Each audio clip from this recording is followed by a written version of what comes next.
orang tua saya dulu terlalu keras. Jadi saya nggak Oke. mau keras sama anak saya. Padahal dia nggak nyadarin dengan orang tuanya yang dulu keras sama dia jadi orang yang disiplin, dia jadi orang yang bisa kerja, bisa apa namanya menata diri untuk konsentrasi, misalnya gitu kan.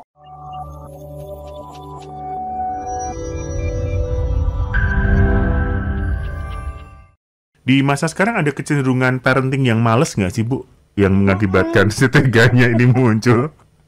Betul, ada ketentuan parenting yang males dan gini, saya juga psikolog ya Mas, dan kita kan kalau sebagai orang yang belajar ilmu perilaku, Mm-mm. kadang-kadang kita kasih seminar, kasih ceramah gitu kan ya Mas.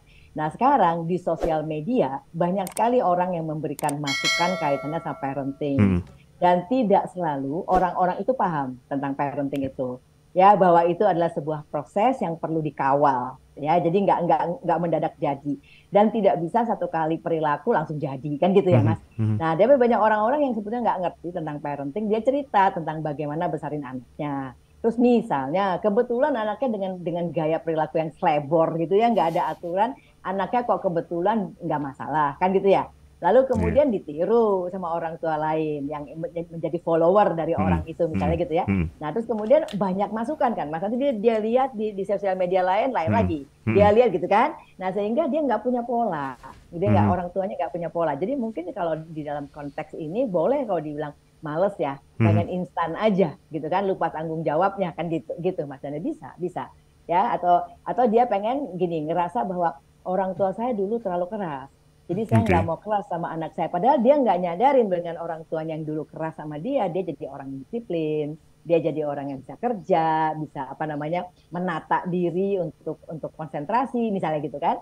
Itu dia lupakan. Memang mungkin tidak lagi harus kasar, tidak lagi harus apa istilahnya otoriter yang bikin kita jadi Mhm. stres nggak lagi. Tapi Mhm. tetap ketegasan aturannya kita mesti tega untuk membangunnya gitu Mas Dani.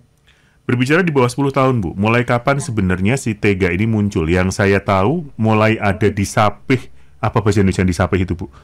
Kalau dia udah menyusui dia pas dia, Apakah itu juga salah satu bentuk untuk menerapkan ketegaan kepada anak?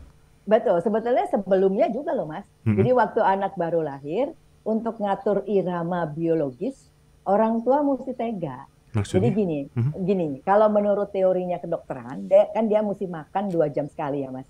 Jadi Mhm. 2 jam sekali itu dia akan bangun dan orang tuanya menyusui. Kemudian ditidurkan lagi.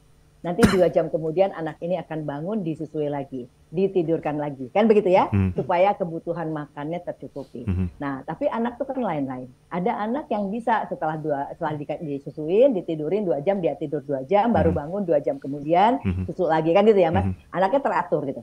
Tapi ada anak yang mungkin bangun setiap setengah jam. Nah, di sini ketegaan orang tuanya ini setengah jam. Dia bangun, kita cek aja anaknya kan, apakah basah, digigit nyamuk mungkin, barangkali terlalu dingin AC-nya, kita cek semuanya gitu kan. Oh nggak ada masalah, udah anaknya ditepuk-tepuk, dielus-elus punggungnya kan, harus tidur lagi, jangan diangkat. Karena kalau diangkat, Oh. itu Mas Dani, itu kan perlu ketegaan. Nah, waktu anaknya baru lahir, kalau kita mencoba menerapkan 2 jam sekali itu, ya anaknya akan nangis waktu setengah jam itu, Mas. Tapi Mhm. kalau Mhm. itu kan kebiasaan Mhm. biologisnya belum Mhm. terbangun. Tapi kalau kita biarkan dia untuk nangis, kita periksa dulu. Sekali lagi, begitu dia nangis, kita periksa dulu. Ada masalah apa? Apakah mungkin ada semut gigit dia, Mhm. barangkali dia Mhm. kedinginan kan ya, atau dia pipis Mhm. diganti dulu dan sebagainya.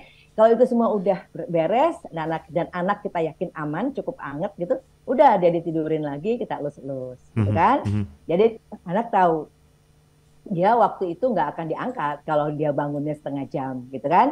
Nah ini untuk bangun perilaku disiplin bangun tiap 2 jam sekali, ini aja udah butuh ketegaan.